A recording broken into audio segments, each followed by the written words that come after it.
केलं नाही तर कारवाई होईल ही भीती असते. म्हणून तुम्ही पाहाल की आतमध्ये सुद्धा पाऊस आल्यासारखं वाटायला लागलं. आणखी साफसफाई चालू आहे. ही साफसफाई फक्त आम्ही येणार आहे म्हणूनच झालेली आहे. एक अंदाज येतो आपल्याला, परंतु आतमधली परिस्थिती जर पाहिली, मी एका विद्यार्थ्याच्या रूममध्ये गेलो होतो. त्यांनी सांगितलं की साहेब आम्हाला कच्ची फळं कधी खायला मिळतात. जर एखाद्या वेळेला लेट झालो, एखादा तास जर लेट झालो तर आम्हाला जेवण मिळत नाही. आणि अशा प्रकारचं हे हॉस्टेल चालवलं जातं. आता मी जे पाहिलं ते जे बनवणार होते त्यांच्या डोक्यावर ते कॅप वगैरे टाकलेली होती, जसं काही हॉटेलमध्ये काम करतात. जर असंच जर प्रत्येक वेळेला जर चांगले राहिलं तर विद्यार्थ्याची तक्रार कशाला येईल. आता मी जे काही नवीन चेंज केलेले आहेत, आम्ही जे काही कॉन्ट्रॅक्टरच्या सब कॉन्ट्रॅक्टर जे काही काम करतात त्यांनाही सांगितलं, जमत असेल तर नीट करा, नसतं करू नका. त्यांनी मला सांगितलं की आम्ही आता काम करतोय. मुळामध्ये आम्ही विद्यार्थ्यांना 7,800 रुपये पर मंथ या जेवणावर खर्च करू.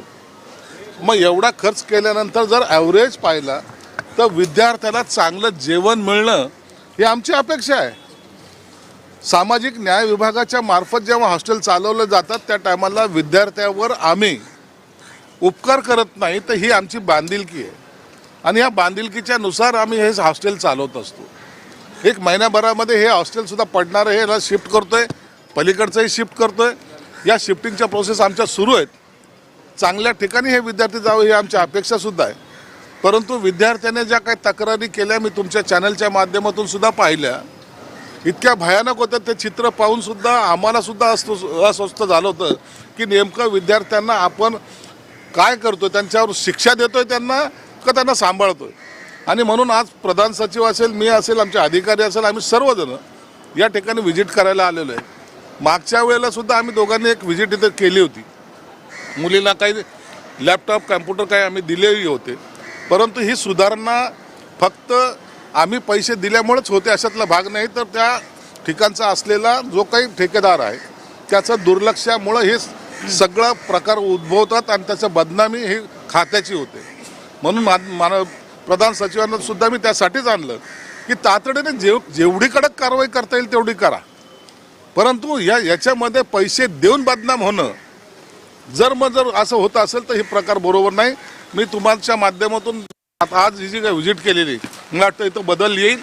विद्यार्थ्यांच्या कोणत्याही जरी अडचणी आल्या त्या मी विनंती करणार आहे महाराष्ट्रातल्या तमाम त्यांनी आमच्याकडं कुणाकडेही मला डायरेक्ट फोन करा, प्रधान सचिवाला फोन करा, आयुक्ताला फोन करा. जर कारवाई झाली नाही तर मात्र आम्ही कुणाचीही गय करणार नाही. सर आपण तिकडे जायचं, कॅमेरे भिजतात.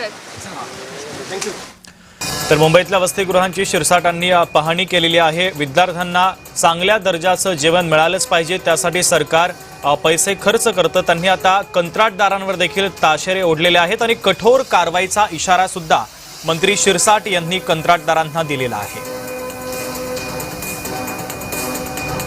तर वसतिगृहाच्या समस्या सोडवण्याचा प्रयत्न केला जातोय. सरकार निधी सुद्धा उपलब्ध करून देतं, मात्र काही कंत्राटदार यामध्ये हलगर्जीपणा करतात. त्यांच्यावर आता कठोर कारवाई केली जाईल असा थेट इशारा देखील शिरसाटांनी दिलेला आहे.